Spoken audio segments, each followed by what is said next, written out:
What's up, everybody? How are you? It's me, your boy G.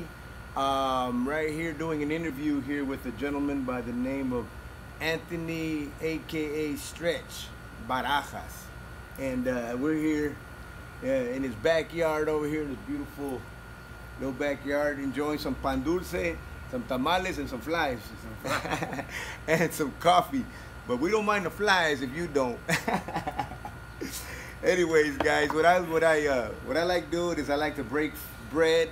You know what I mean? Eat different types of foods and give you food for thought. Hopefully, you'll hear something today that will inspire you or someone you know with his story. He has an amazing story, and let's go in and find out. But while we're eating, I hope you don't mind us grubbing and talking and shooing flies away. If you don't, like I said, we don't.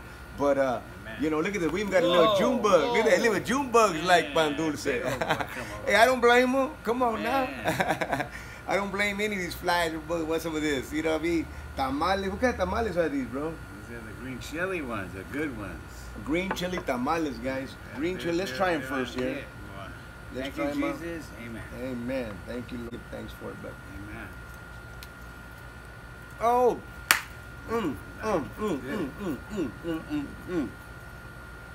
Those are good. Yeah. Very tasty. Where'd you get these at? I can't give up my source. All right. But it's just down the street. Don't worry, it's just down the street. I go all the time to get them. My burritos, and it's all good. Can you believe that? He don't want to share it. He don't want to share the love. Speaking of love, that's the last thing he came from was love. So, Stretch, give me a little background. Let me ask you real quick. What was your very first experience with violence? How old were you? I say about maybe 10, 11 years old, even younger maybe, but 10, 11. When my stepfather and my mom used to always argue and go at it with each other. And my mom was a strong person, but my stepfather used to slap her around and drag her down the street. And I used to look at her like, wow, he's dragging her by her hair down the street. And my family's right there watching, but nobody's doing nothing. And me and my brother and sister would be there, and I'd be right there crying. Didn't know what was going on. But it was a shock just to see her getting drugged down the street. It was like, I can't believe this. This is my mom screaming and kicking and all that. And nobody's doing that. It's back in the days where you call the cops and they just write a report and there's no big thing. Wow. Now, do you think that traumatized you? Well, in a way, you know, I didn't think about nothing. It was part of my life, you know. So the traumatized or stuff like that, I know it was a scary upbringing, you know, because I just learned how to deal with it. I learned how to hide my emotions. I learned how to hide my thoughts. I didn't think about nothing, you know. I didn't flash back and think about it as much as I didn't want to. Yeah, but when you experienced it happening in front of you again, did it bring those back? Oh yeah, definitely. Yeah. I asked that because I experienced the same thing as a little kid, watching my mom get beat up by my dad. Right. And all I could do was scream and cry, and the whole family just watched. Right. The whole family would be standing around just watching. And to this day, if I see anything of violence against a woman, it just brings all that back to me. And you know, speaking of my mom and all that, you know, I was growing up and they used to party and everything else, and you know, it was all good at first. I used to watch my brother and sister and go to my room and watch whoever else came. But there's one scary day, it was one scary night. It was Friday night, and my stepdad getting ready to leave. They're gonna go party, but they're arguing, you know. And I go, man, what's going on? I hope I'm not in trouble. But my stepdad calls me in his room. He goes, hey, here, this is you. I want you to hold this. It was a gun. It was a 22. It looked like a cowboy gun, like one of my toy guns. I didn't even know. I was like, wow, what the heck is this? He handed it to me. He goes, it's loaded. Point it and shoot it if anybody comes in. And How old were you? Like 12. You know, 12 years old. And I'm in charge of the kids. You know, I'm babysitting my brother and sister. So I put the gun under my pillow, and they took off to go party. And all that night, I was just praying, scared to death, hoping that no one would come in the house because I would have to shoot somebody. Now, that was my first and last time that ever happened. My mom found out, she got so mad, they argued, and it never happened again. But just that one time was the longest night of my life, going through all that stuff. And what was the first time you ever experienced someone dying in front of you, or somebody death in front of you? Well, death came is like, you know, how would I put this? I went to boys' homes for running away and all that, and at that time, my mom and stepdad used to come and visit me, and I used to always yell at my mom and tell her, "Get out of here! I don't have a mom. Split." And she would cry and everything else, and then she'd come by herself. You didn't like your mom at the time? No, I was just mad because I had to do like 5 years in the boys' homes because I was institutionalized, so they took me away from my mom because I used to run away from home a lot. So the cops would always bring me to my house. They already knew me and everything else from running away. So finally the courts got mad and they took me away. I was awarded to the courts. I was like 11, 12 years old at that time. Wow. So during that time, my mom would come and see me like I was saying earlier. So one time she didn't come for like, a couple of months, you know, it seemed a while. And then my PO came, my probation officer came to see me, and I was wondering what's going on. And so we're sitting like we are right here, and he goes, "Your mom is deceased. Your mom is deceased." I'm like this, like, oh well, so what? You know, deceased. And he looked at me like with a look like, "What's wrong with you, kid?" He goes, "Hey, your mom is dead." Then it hit me because I didn't know that word deceased. I didn't know what it meant at that age. Wow. So when he said your mom is dead, How old was this? 12 years old. 12 years old. When he said your mom is deceased, I went into the restroom, and this is at the boys' home, and one of my buddies came in, and he was laughing at me for crying, and I hit him over the head with a mop wringer, and I cracked his head.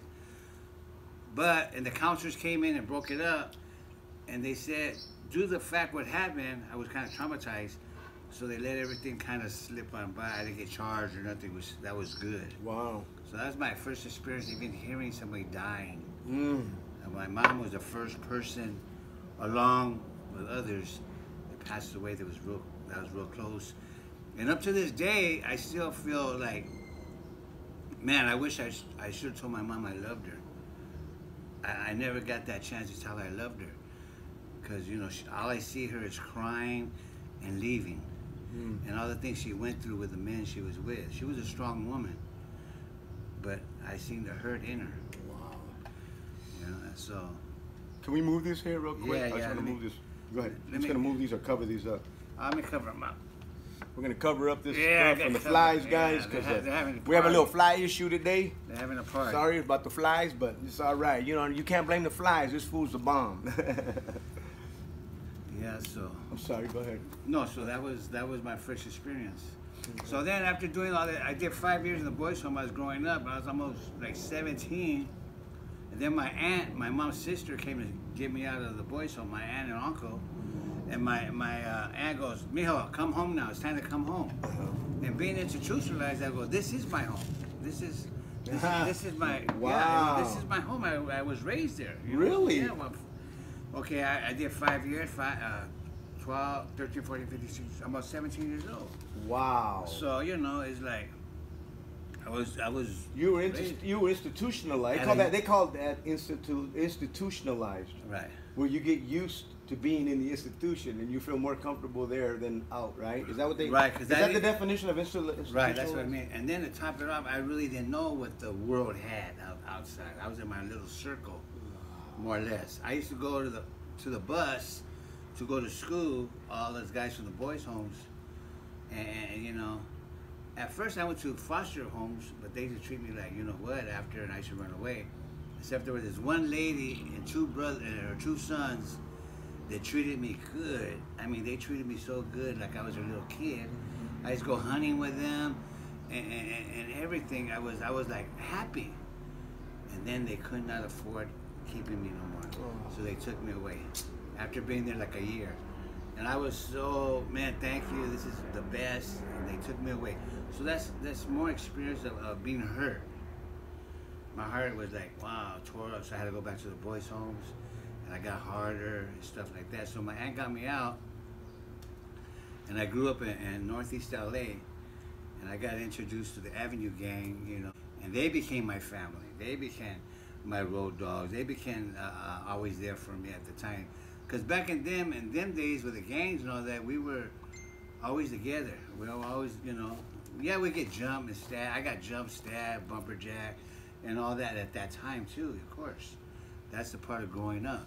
And you were a big guy. Yeah. You guys were always the targets. I was long. I was long and skinny. That's why they call me Stretch. But yet I couldn't fight a lick. But yet they wanted to get the tall guy, so I had to learn how to fight. And it was always the short guy telling the tall guy, you ain't about nothing. Yeah. And he has these big old friends. You know what I mean? It's like, so as time went by, I got married. I had a little son. I had two sons. But during that time, my aunt got killed. The one that got me out of the boys' home, she got hit by a car, a hit-and-run driver. They never found the driver. She ended up getting killed. And it brought back memories again, like when my mom got killed. When I got out, my aunt finally told me what happened with my mom. She was with some guy that wanted to marry her, but she didn't want to get married. So he gave her a drug overdose. It was a hot shot. You know, it was a heroin overdose. It was called hot shots. And they found her right there in Hadra Projects in the garage. Due to the smell. That's why they found her. Man. And you know what? The messed up part about it is not only the way I treated her, I couldn't even go to the funeral. They didn't let me go because there was fear that I run away from home. So now my aunt dies, my mom dies, and I'm still trying to, you know, grow up and, you know, be a part of whatever I gotta do, you know? So at 18 years old, I'm barely turning 18 years old, I catch me an armed robbery, attempted murder, a GT. Today is my birthday, and I get arrested for those crimes. I end up going to the county jail. You got arrested on your birthday for those 18 years old, I'm going back there. Oh my The goodness. county jail. But in a lot of ways, I was brought up for that kind of stuff. Back then, we wear the blue Levi's and the blue shirts back in the county jail days. So I go, man, this is it. This is happening right here. You know, but then they're dropping the charges because lack of evidence and so forth. I stood there for a while. They dropped it down to a joyriding, and they let me out for time served. So another time I got arrested, I ended up going to Job Corps in Utah. I got kicked out of Job Corps in Utah. But during the time of growing up, I had my son Junior, Anthony Jr. and Frankie. We used to be together all the time. My son, I used to take him all over the place in my 64 and Impala and stuff like that. And I even have a picture with him with a 25 right here, and you know, I'm right there. See, that's the kind of mentality we had back in our younger days, you know. It was Father all, and son, everybody, generations. The macho, you know. Ah, you know. And they grew up like that from the avenues and so forth and so on. And you know, and then finally, I was going to church. I started going to church for a while. Okay. And then I ended up messing up, backsliding and stuff. And I got in a big old wreck, as they say, a wreck. I was with, apparently with one of the homeboys' old ladies. But the thing is this, I knew him when we grew up together. So he accused me, and we straightened it out. But his brother got out and everything else, and out of Hawaii, I think, and him and Mundo, my other homeboy, they saw me at the park one day, and it was right after a car show, and they drew in 57 Park in Highland Park. It was a famous park back then. It's called Stoner Park back in the days. But man, it used to be packed every Saturday, Sunday, packed. But this time there was a car show, so it was really packed. So we're all kicking back right there. And his brother comes up to me, he started pushing me, like, hey, what's up? You ain't about nothing, and choosing me. I go, hey, be cool, you know. Be cool. And he kept on, the homeboys were trying to leave him alone. Mundo told him leave him alone. He was trying to, but he didn't want